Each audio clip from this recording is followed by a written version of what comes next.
Que siempre nuestro caballero traía los sucesos que cada paso se encuentra en los libros autores de las desgracias le trujo a la imaginación una de extrañas locuras que buenamente imaginaba puede, y fue el imaginador haber llegado un famoso castillo, que como se ha dicho, castillo era su parecer, todas las ventanas donde alojaba, y que la hija del ventero lo era del señor Castillo, la cual, bendecida de su gentileza, se había enamorado de él, y prometió que aquella noche, afortunado de sus padres, vendría a yacer con él una buena pieza, y tenía toda esta quimera que él había fabricado por firme y veladera. Se comenzó a cuitar y pensaba en peligros, trase en su honestidad se había de ver, y propuso en su corazón de cometer el avocia a la señora Dulciera del Toboso, aunque de la misma reina Ginebra, con su drama quintañero, se le propuso delante. Pensó pues, en estos disparates se llegó a tiempo, y ahora, que parece fue Menduga de la Vendena, la Asturias, en la cual en la camisa y delgada cogió de los cabellos a una albena fustada, y táctico, y atentados pasaron entre el aposio donde el estrés alojaba, en una búsqueda del riero. Pero apenas llegó a la puerta cuando Don Quijote le sintió, y sentándose en la cama, a pesar de sus bismas y dolor de sus costillas, teniendo los brazos para recibir a su hermosa doncella, la astucia, que toda regordita y callada iba de la mano delante buscando a su querido, topó con los brazos de Don Quijote, y al cual la ansió fuertemente de la muñeca, y tirándola así, sin que a ella osase de la palabra, la hizo sentar sobre la cama, tentándole luego de la camisa, y aunque ella era arpilla, a él le parecía ser finismo y delgado sedental. Traía en las muñecas unas cuentas de vidrio, pero a él le dieron vinudes de precisas perlas orientales. Los caballeros, que en alguna manera tuvieran a crines el marco que había hecho, lubriciendo oro Arabia, cuyo resplandor al del mismo sol escondía, y al aliento que sin duda alguna olía a enseñanza de fiebre y trasnochada. A él le pareció que arrojaba que su boca un olor suave y aromatizado, y finalmente él pintó en su imaginación de la misma traza y un mundo que había leído en sus libros de todas las princesas que vino a ver el más ferido caballero, bendecida de sus amores con todos los adornos que aquí van puestos. Era tanta ceguedad que podría hidalgo, que el tacto y el aliento ni otras cosas traían en una buena doncella, no se desengañaba, las cuales podían ser vomitar a otro que no fuera arriero, ante la presencia que tenía sus brazos, a los de Dios, a de la hermosura, y teniéndole bien aseada como una amorosa y baja de las, como comenzó a decir: quisiera hallarme en destinos hermosas y alturas, señora, de poder pagar tamaña merced como de las que viste de nuestra gran fermosura. Me habéis fecho que ha querido la fortuna, que no casase de perseguir a buenos, ponerme en el lecho, donde ya no tan molido y quebrado, aunque de mi voluntad quisiera satisfacer a vuestra imagen pública, y más que se añade a esta imposibilidad otro mayor, que es la prometida fe que tengo dada a sin Dulcinea del Toboso, aunque la señora de mis más escondidos pensamientos, que si estuviera de por medio, no hubiera sido yo tan sabido caballero, que dejaba pasar en blanco la ventura ocasión, en vuestra gran bondad me haber puesto. Marítonos está condísima y traducida, de verse tan asida de Don Quijote, y así enterarse ni estar atenta de las razones que le decía, preocupaba, sin hablar palabra, desasirse. El bueno del herrero, aunque tenía despiertos sus malos deseos desde el punto que entró su cuima por la puerta, lo sintió.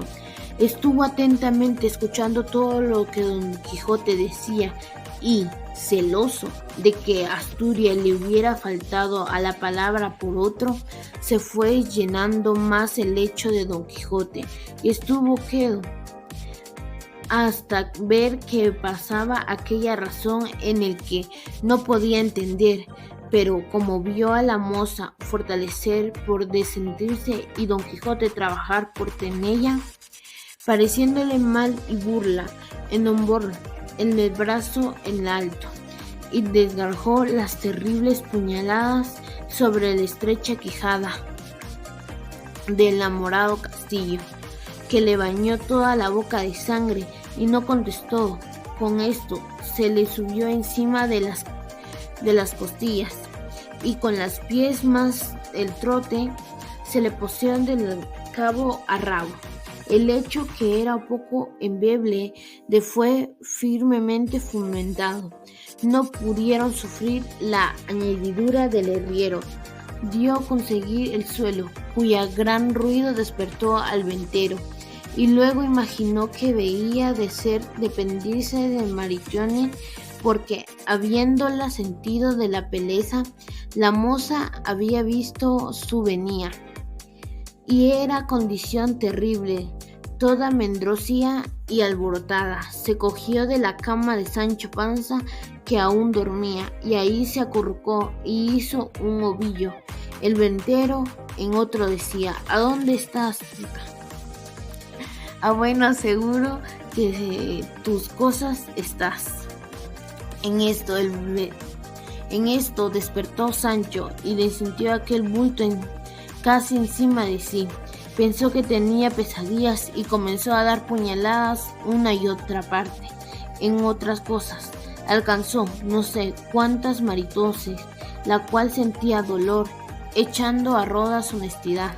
Dio el retorno a Sancho con tantas, que su despecho le quitó sueño, al cual, viéndole tratar aquella manera y de saber de quién, alzándose como pudo, se abrazó con Maritornes y comenzó entre los dos la más reñida y graciosa escamunda del mundo,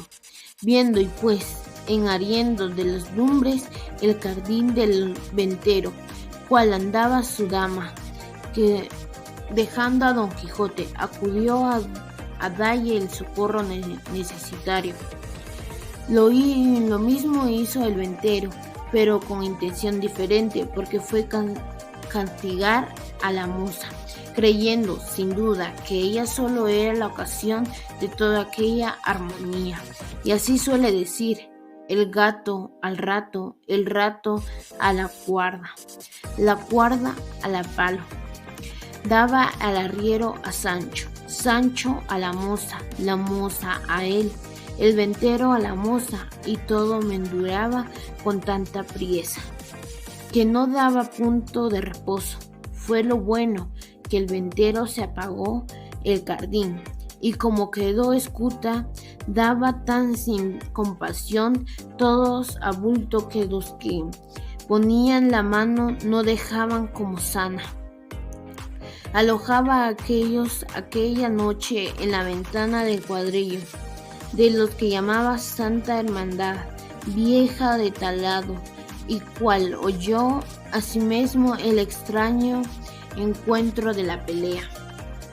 así de su marida vara y de la caja de lata de sus títulos, y en otro escurara el aposte diciendo: ténganse a la justicia, ténganse a la Santa Hermandad. y el primero con quien topó fue apuñalado de Don Quijote, que estaba en su derribo lecho, teniendo boca arriba sin tener sentido alguno, y echándole a ti mano a las barbas. No cesaba de decir: favor a la justicia, que viendo el que tenía haciendo no bullía ni manteaba. Se dio a entender que estaba muerto y que allí dentro estaban sus matadores. Y con esto sospechaba, reforzó la voz diciendo: cierren las puertas de la ventana, miren que no se vaya nadie, que ha muerto aquí un hombre. Esta voz sobresaltó a todos y cada cual dejó de prender en el grado que tomó la voz, retirándose el ventero a su aposento, el herrero a su aljema, la moza a su rancho. Solo los desaventureros Don Quijote y Sancho no pudieron mover de donde estaban. Soltó en todo cuadrillo la barba de Don Quijote y salió a buscar luz, para buscar y pretender los delincuentes, mas no los halló, porque el ventero, la industria, había muerto la lámpara cuando se retiró a su estancia y fue forzado a acudir en Chimera, donde con mucho trabajo y tiempo encendió el cuadrillo otro candil. Estopa. Es un material que se compone de fibras de lino para limpiar superficies. Candil es un recipiente dando de aceite y torcida de una varilla para alumbrar.